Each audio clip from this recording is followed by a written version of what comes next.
नमस्कार विद्यार्थी मित्रांनो, शिक्षण प्रसारक मंडळ वनी द्वारा संचालित लोकमान्य टिळक कनिष्ठ महाविद्यालय वनी व शिक्षण प्रसारक मंडळ कनिष्ठ महाविद्यालय वनी यांच्या संयुक्त विद्यमाने आयोजित ऑनलाईन वर्गात मी आनंद श्रीपाद नारलावार आपले सहर्ष स्वागत करीत आहोत।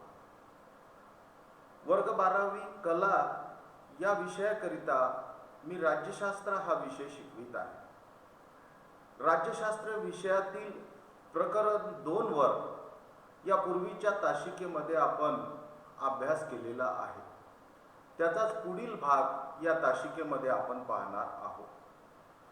1991 नंतरच्या महत्त्वाच्या राजकीय संकल्पना याचा अभ्यास करत असताना आपण त्यामध्ये जागतिकीकरण, दुसऱ्या प्रकरणाचं नाव 1991 नंतरच्या महत्त्वाच्या राजकीय संकल्पना, त्यामध्ये जी महत्त्वाची संकल्पना आहे ती आहे जागतिकीकरण। या जागतिकीकरण या संकल्पनेचा अर्थ आपण या प्रकरणामध्ये पाहत आहोत। सुरुवातीला आपण जागतिकीकरण म्हणजे काय, नंतर आपण पाहिलं जागतिकीकरणाचे घटक जे या प्रकरणात आपण अभ्यासणार आहोत, त्या घटकांची थोडक्यात माहिती मी तुम्हाला करून दिलेली आहे। त्यातला पहिला घटक आपण या पूर्वीच्या तासिकांमध्ये पाहिलेला आहे। त्या घटकाचं नाव होतं आर्थिक घटक। या आर्थिक घटकामध्ये 1991 नंतर आर्थिक क्षेत्रात कोणते महत्त्वाचे बदल घडून आले त्याचा अभ्यास आपण या आर्थिक घटकामध्ये केलेला आहे। त्यामध्ये आपण भांडवलाचा मुक्त संचार हा पहिला मुद्दा आपण त्या आर्थिक घटकामध्ये पाहिलेला होता। त्यामध्ये परदेशी कंपन्या भारतात यायला लागल्या, भारतीय कंपन्या परदेशात जायला लागल्या आणि व्यापार वृद्धीस, जागतिक व्यापार वृद्धीस मदत झालेली आपल्याला दिसून येते। त्यानंतर भांडवलाचा मुक्त संचार झाल्यामुळे व्यापाराचा अर्थ बदललेला आपल्याला दिसून येतो। या व्यापाराचा अर्थ बदलला यावर सुद्धा आपण या पूर्वीच्या तासिकेमध्ये प्रकाश टाकलेला आहे। त्यानंतर तिसरा जो बदल झालेला आर्थिक घटकात, त्यामध्ये ट्रान्सनॅशनल कंपन्यांचा उदय झालेला आहे। ट्रान्सनॅशनल कंपन्या म्हणजे काय, कोणत्या महत्त्वाच्या ट्रान्सनॅशनल कंपन्या भारतात आणि जगात काम करत आहेत त्याची माहिती आपण या पूर्वीच्या तासिकेमध्ये पाहिलेली आहे। आता जागतिकीकरणाच्या जे घटक आहे त्या घटकातला जो दुसरा महत्त्वाचा घटक आहे तो घटक आहे राजकीय घटक। आर्थिक घटकामध्ये जसा बदल झाला तसाच राजकीय क्षेत्रामध्ये सुद्धा मोठ्या प्रमाणात बदल 1991 नंतर झालेला आपल्याला दिसून येतो। राजकीय क्षेत्रामध्ये कोणकोणते बदल झाले तर त्या बदलांचा अभ्यास आपण या तासिकेमध्ये करणार आहोत। त्यासाठी 4 मुद्दे तुमच्या पुस्तकामध्ये दिलेले आहेत। त्यातला पहिला मुद्दा आहे तो आहे लोकशाहीचं महत्त्व वाढलेलं आपल्याला दिसून येते। त्यानंतर दुसरं आहे राज्याचे स्थान। राज्याचे स्थान म्हणजे काय, राज्य हा काय आहे, घटक आहे। त्या घटकाचे स्थान कमजोर होत असताना आपल्याला या 1991 नंतर आपल्याला दिसून येते। त्यानंतर बिगर राजकीय संघटनाचा उदय झालेला आपल्याला दिसून येते आणि 1991 नंतर मानवी हक्कावर अधिकाधिक लक्ष दिलं जात असताना आपल्याला दिसून येते। यातला जो पहिला महत्त्वाचा घटक आहे तो घटक आपण अभ्यासाला घेणार आहोत, तो घटक आहे लोकशाहीचे महत्त्व। राजकीय क्षेत्रामध्ये जो महत्त्वपूर्ण बदल झालेला आहे तो आहे की लोकशाहीचं महत्त्व जागतिकीकरणामध्ये वाढलेलं आपल्याला दिसून येते। 1989 मध्ये युरोपमध्ये क्रांती घडून आली। त्यानंतर 1991 मध्ये रशियाचं विघटन झालं आणि त्यामुळे कम्युनिझमचा अंत झालेला आपल्याला दिसून येते आणि जग हे लोकशाही व्यवस्थेच्या दिशेने वाटचाल करत असलेलं आपल्याला दिसून येते. आणि या लोकशाही व्यवस्थेमध्ये सहभागी राज्य म्हणजे कोणाचा सहभाग? नागरिकांचा सहभाग राज्यामध्ये वाढत असलेला आपल्याला दिसून येतो. आणि नंतर दुसरी जी महत्वाची संकल्पना लोकशाहीत अस्तित्वात आली ती आहे नागरिक केंद्रित शासन आणि सुशासन. या दोन संकल्पना महत्वाच्या जन्माला आलेल्या आपल्याला दिसून येतात. नागरिक केंद्रित शासन म्हणजे काय? की शासनानं नागरिक हा केंद्रबिंदू मानला पाहिजे आणि नागरिकाच्या विकासावर लक्ष दिलं पाहिजे. 11वीच्या अभ्यासक्रमात आपण सुशासन म्हणजे काय पाहिलं. त्या पोस्टकॉर्प ही जी सुशासनाची कार्य आहे त्या कार्यावर सुद्धा मी तुम्हाला माहिती दिलेली आहे. तर हा जो बदल 1991 मध्ये घडला तो लोकशाहीला महत्वाचं स्थान या व्यवस्थेमध्ये मिळालेलं आपल्याला दिसून येते. आणि लोकशाहीला महत्वाचं स्थान मिळालेलं दिसून येत असल्यामुळे लोकशाहीत निर्णय हे कशाने घेतले जातात? बहुमताने घेतले जातात. आणि लोकांच्या बहुमताला महत्व या लोकशाही व्यवस्थेमध्ये प्राप्त झालेलं आपल्याला दिसून येते. नागरिक केंद्रित शासन आणि सुशासन व्यवस्थेवर आणि नागरिकांच्या शासनातील सहभागावर भर 1991 नंतर दिलेलं आपल्याला दिसून येते. म्हणजे लोकशाहीत कुणाचा सहभाग?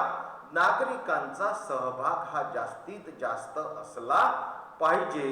हा महत्वपूर्ण बदल राजकीय क्षेत्रामध्ये घडून आलेला आपल्याला दिसून येतो. त्यानंतर आपण दुसरा मुद्दा पाहणार आहोत तो आहे राज्याचे स्थान. राज्याचे स्थान म्हणजे काय? त्याचं काय विश्लेषण आहे? राज्याचे घटक कोणते आहेत ते आपण मागच्या वर्षीच्या अभ्यासक्रमात पाहिलेलं आहे. तर राज्याच्या स्थानामध्ये काय फरक पडला ते आपण या ठिकाणी अभ्यासणार आहोत. जागतिकीकरणामुळे राज्याचं महत्व कमी होत चाललं आहे की काय असा प्रश्न जगामध्ये निर्माण झालेला आपल्याला दिसून येतो. आपण 11वीच्या अभ्यासक्रमामध्ये पाहिलेलं आहे की राज्याचे 4 घटक आहेत. किती घटक आहेत? 4 घटक आहेत. त्यातला पहिला घटक आहे शासन, दुसरा घटक आहे लोकसंख्या, तिसरा घटक आहे सार्वभौमत्व आणि चौथा घटक आहे भूप्रदेश.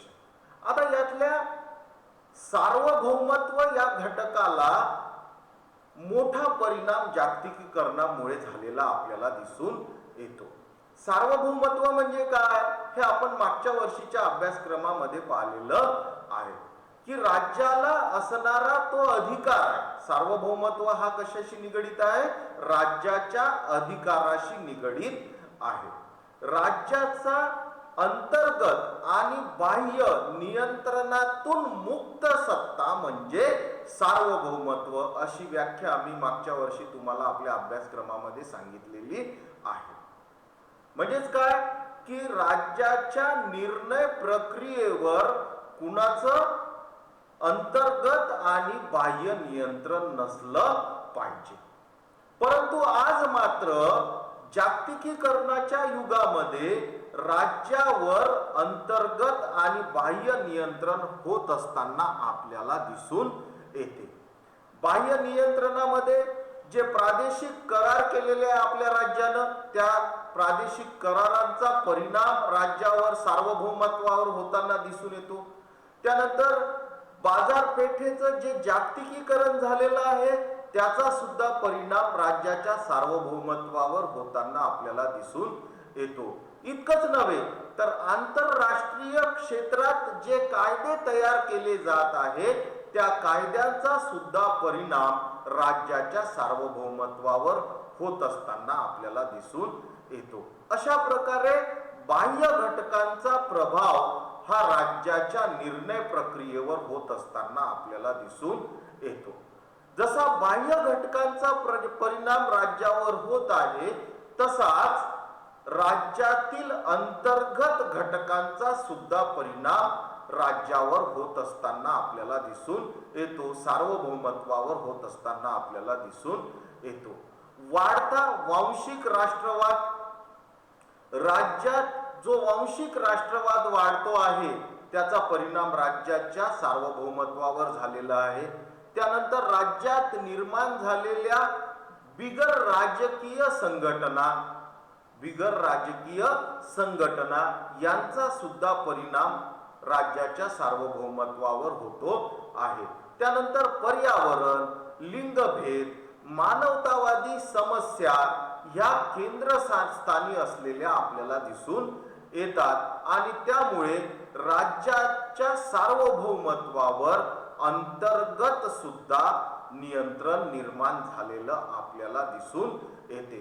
जसं राज्यावर बाह्य नियंत्रण आंतरराष्ट्रीय कायद्यानं निर्माण केलं, तसंच राज्याच्या आतमध्ये सुद्धा, राज्याच्या अंतर्गत सुद्धा मानवतावादी समस्या, लिंगभेदाची समस्या, पर्यावरणाची समस्या यामुळे राज्याचं सार्वभौमत्व कमी होत असताना आपल्याला दिसून येते.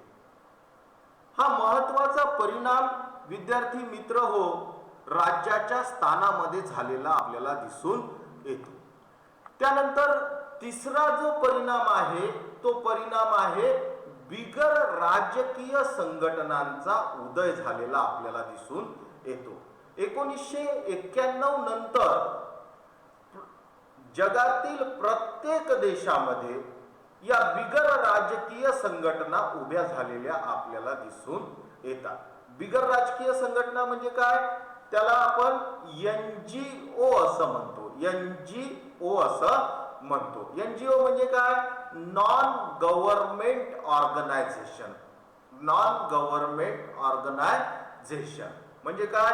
या संस्था राज्याशी संबंधित नसतात.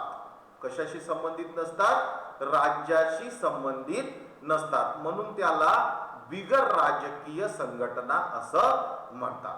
या बिगर राजकीय संघटना काय काम करतात? या बिगर राजकीय संघटना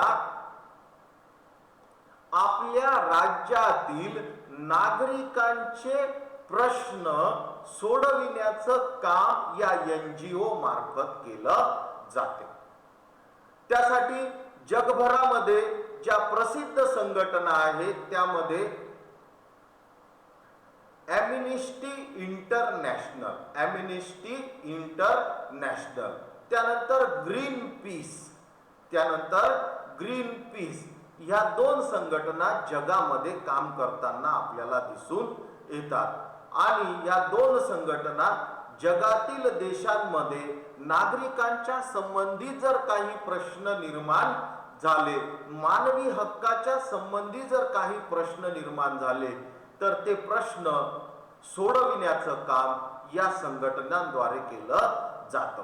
त्यानंतर जगाला भेडसावत असणारी दहशतवादी संघटना, जगाला भेडसावत असणाऱ्या दहशतवादी संघटना, ह्या संघटना सुद्धा बिगर राजकीय संघटना असलेल्या आपल्याला दिसून येतात. म्हणजे काय की सरकारचं त्याला कोणतंही सहकार्य प्राप्त नसते, परंतु सरकारवर दबाव टाकून सरकारचे निर्णय पलटविण्याचं काम या बिगर राजकीय संघटनांकडून केल्या जाते. त्याला NGO असे म्हणतात. NGO म्हणजे काय? मग नॉन गव्हर्नमेंट ऑर्गनायझेशन.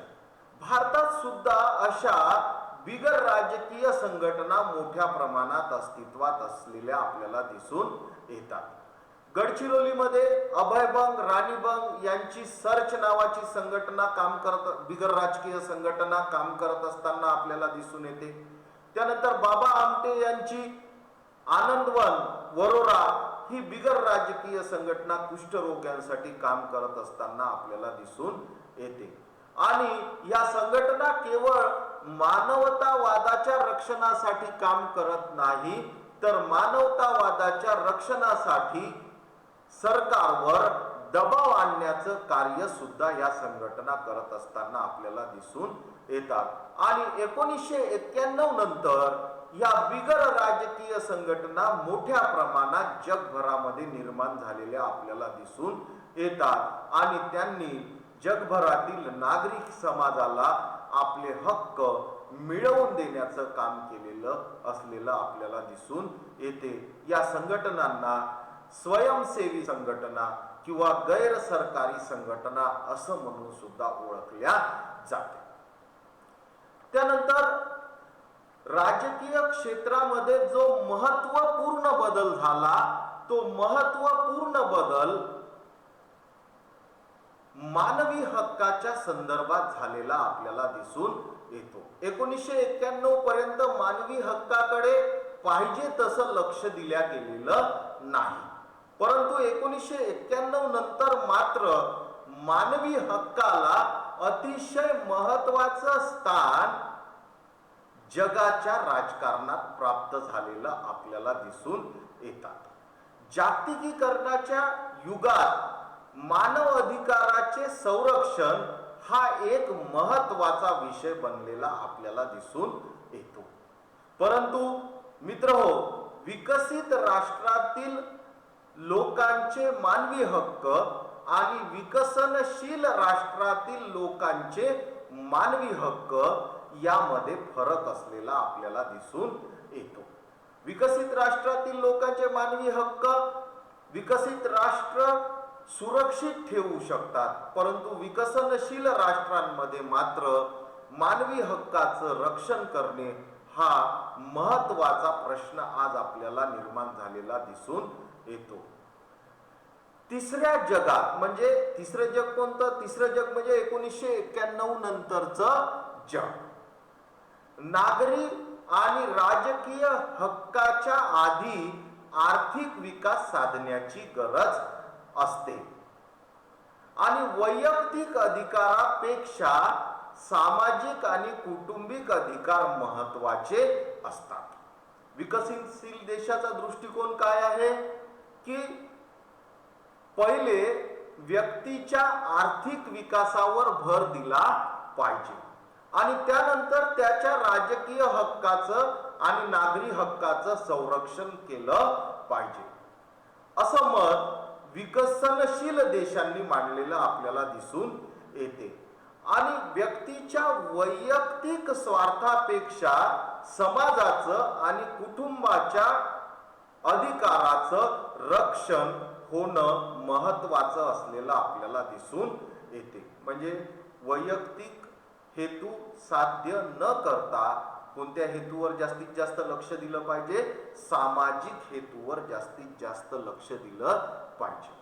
उदाहरणार्थ भारतीय संविधानाने सामाजिक न्यायावर अधिक भर दिलेला आपल्याला दिसून येतो आणि त्यासाठी अन्न, वस्त्र, निवारा, शिक्षण, स्वास्थ्य यांना प्राथमिक महत्त्व आपल्या राज्यघटनेमध्ये दिलेलं आहे।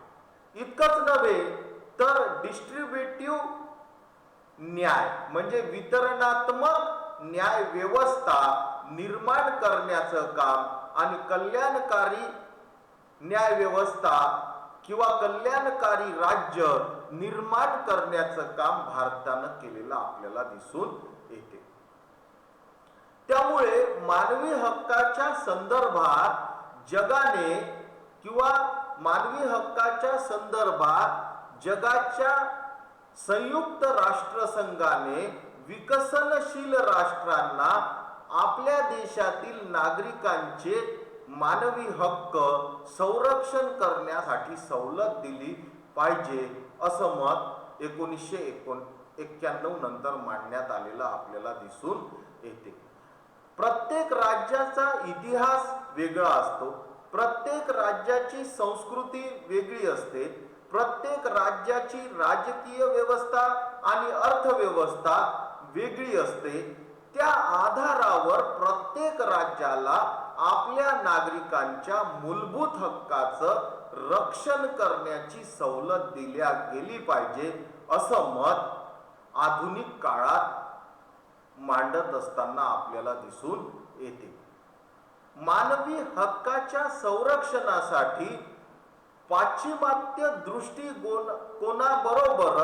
स्थानिक दृष्टिकोनाची सांगड सुद्धा घालण्यात आली पाहिजे, असं मत अनेक राजकीय विचारवंत मांडत असताना आपल्याला दिसून येतात. म्हणजेच काय, मानवी हक्काला अधिकाधिक महत्व 1991 नंतर दिल्या गेलेलं आपल्याला दिसून येते. आणि मानवी हक्काच्या रक्षणासाठी राज्याचा जो महत्वपूर्ण घटक आहे सार्वभौमत्व, त्या सार्वभौमत्व या घटकाला बाधा पोहोचली तरी चालेल, परंतु मानवी हक्काचं रक्षण झालं पाहिजे, असं मत आधुनिक काळात मांडल्या गेलेलं आपल्याला दिसून येते. त्याची अनेक उदाहरणं आपल्याला पाहता येतील. ती उदाहरणं आपण, पहिलं उदाहरण त्यातलं तुमच्या पुस्तकामध्ये दिलेलं आहे की भारतामध्ये वेगवेगळ्या आंतरराष्ट्रीय करार आणि संघटनांचा सभासद आहे. भारत हा वेगवेगळ्या आंतरराष्ट्रीय कराराचा आणि संघटनाचा सभासद आहे. जागतिक व्यापार व्यवस्थेत भारताला आंतरराष्ट्रीय नियमांचे पालन करावे लागते. त्याबरोबरच पाकिस्तान सोबत केलेल्या सिंधू नदीच्या पाणी वाटपाचा करार, तसेच बांगलादेश यांच्या सोबत केलेला फारक्का पाणी वाटपाचा करार, यामुळे सिंधू आणि गंगा नदीचं पाणी वाटपाबाबत नियमांचे पालन भारताला करावेच लागते.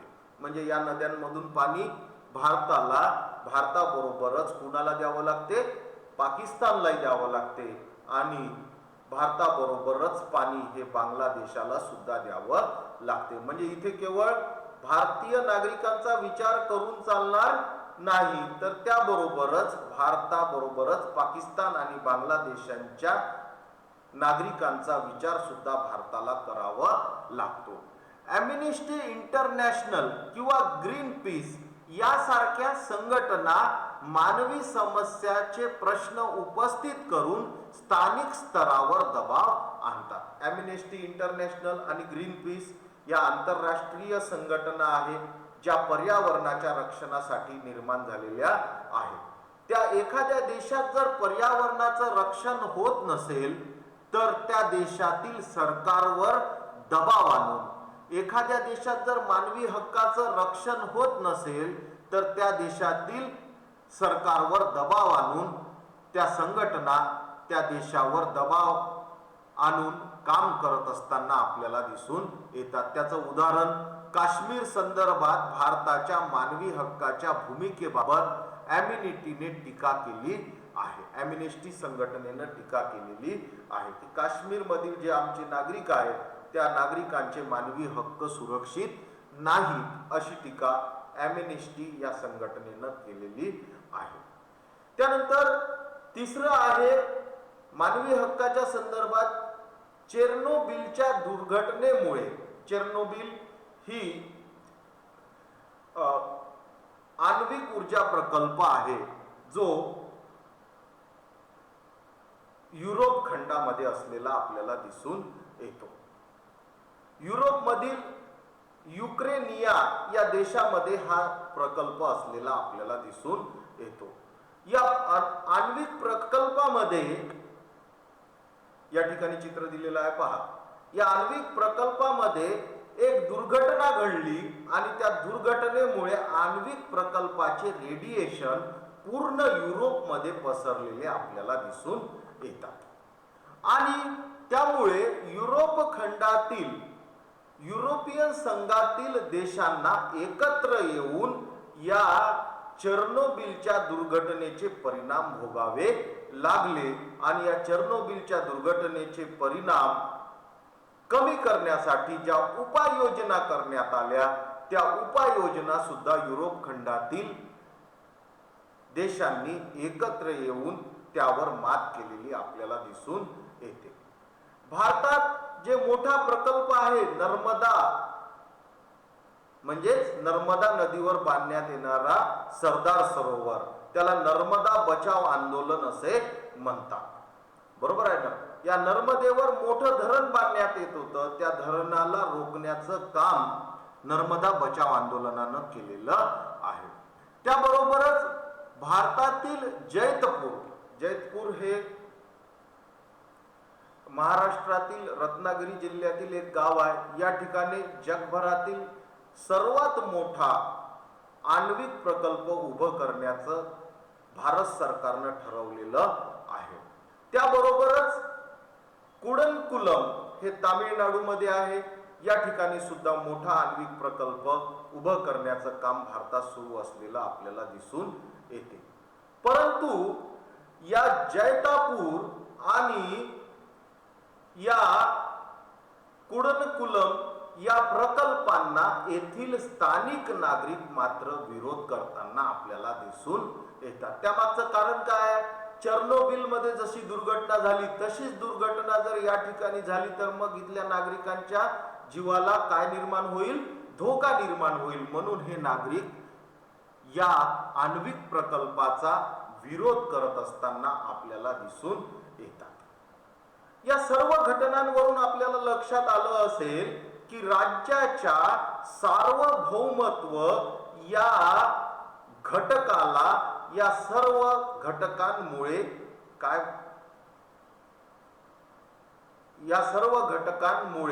काय पोचलेलं आहे? हानी पोहोचलेली आपल्याला दिसून येते.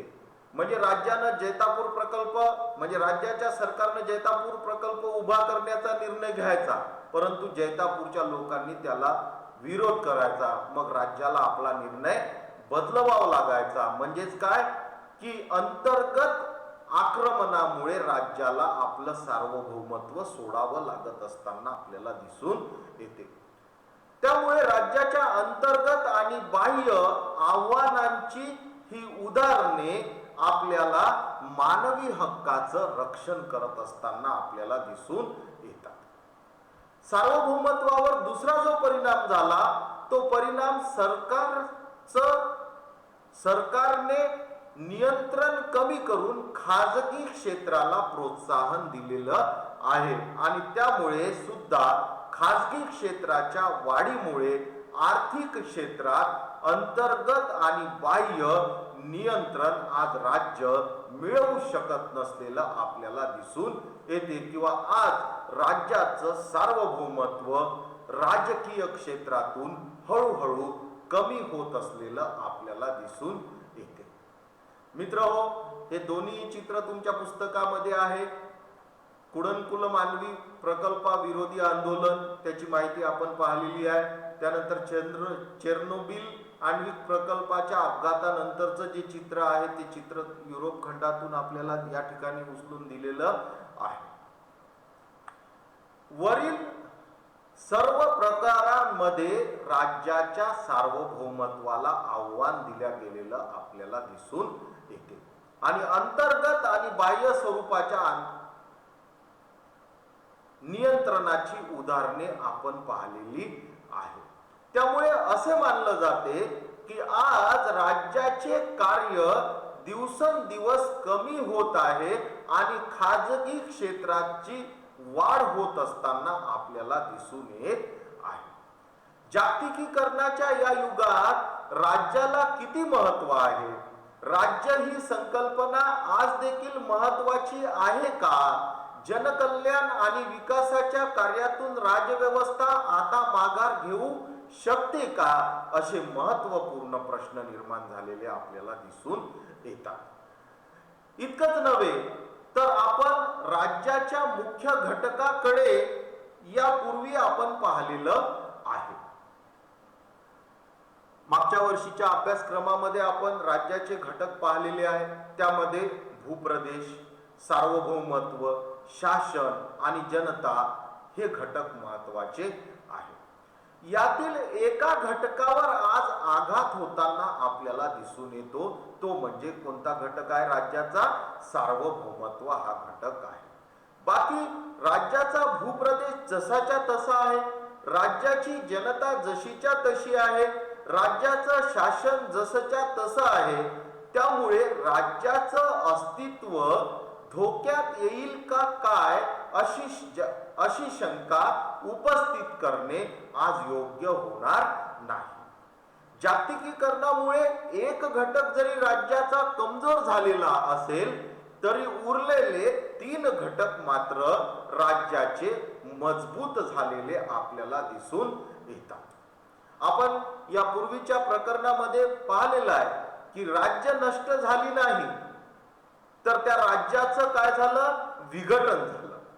त्या राज्याचं काय झालं, छोटी छोटी राज्य निर्माण झाली. रशियाचं विघटन झालं, पण राज्य नष्ट झालं काय, नाही. त्यामुळे राज्य कधीही नष्ट होणार नाही. तर राज्याचे अधिकार थोड्याफार प्रमाणात कमी जास्त होतील, पण राज्य कधीही नष्ट होणार नाही. राज्याचं विभाजन होईल, एका राज्याचे 2 राज्य तयार होतील, नवीन समस्या निर्माण होतील, त्या समस्या सोडवल्या जातील, परंतु राज्याचं अस्तित्व मात्र कधीही कमी होणार नाही, असंच आपल्याला म्हणावं लागेल. विद्यार्थी मित्र हो, लोकशाहीच्या संदर्भात किंवा राजकीय क्षेत्राच्या संदर्भात कोणकोणत्या महत्वाच्या घडामोडी जागतिकीकरणाच्या या युगात घडल्या त्याचा उहापोह आपण या तासिकेमध्ये केलेला आहे. या तासिकेचा स्वाध्याय आपण लिहून घेतला पाहिजे आणि हा स्वाध्याय तुम्ही घरी सोडवला पाहिजे. तसं मी हे सर्व प्रश्न या तासिकेतूनच घेतलेले आहे, एकही प्रश्न बाहेरचा नाही आहे. तेव्हा या तासिका ऐकल्यानंतर या सर्व प्रश्नांची उत्तरं तुम्हाला येतीलच असं मी गृहीत धरतो. पहिला प्रश्न आहे तुम्हाला दिलेला, NGO चा पूर्ण अर्थ सांगा. NGO चा पूर्ण अर्थ सांगा. त्यानंतर दुसरा प्रश्न लिहा, जागतिकीकरणामुळे राज्याच्या कोणत्या घटकावर परिणाम झाला. जागतिकीकरणामुळे राज्याच्या कोणत्या घटकावर परिणाम झाला. तिसरं लिहा, तुम्हाला माहित असणारे बिगर राजकीय संघटना कोणत्या. तुम्हाला माहित असणाऱ्या बिगर राजकीय संघटना कोणत्या. त्यानंतर भारतीय संविधानाने कोणत्या न्यायावर भर दिला आहे. भारतीय संविधानाने कोणत्या न्यायावर भर दिला आहे. त्यानंतर पाचवा प्रश्न लिहा, चेर्नोबिलच्या दुर्घटनेमुळे कोणत्या खंडात रेडिएशन पसरले. चेर्नोबिलच्या दुर्घटनेमुळे कोणत्या खंडात रेडिएशन पसरले. मित्रहो, या ठिकाणी आपली ही तासिका संपत आहे. धन्यवाद. मी यापूर्वी तुम्हाला सांगितलेलं आहे, पुन्हा सांगतो की या तासिकेबाबत कोणतीही अडचण असल्यास तुम्ही माझ्या या पर्सनल मोबाईल नंबरवर संपर्क साधू शकता. आनंद श्रीपाद नारलावार मोबाईल नंबर आहे 9922778804. धन्यवाद. विद्यार्थी मित्र हो, घरी राहा, सुरक्षित राहा.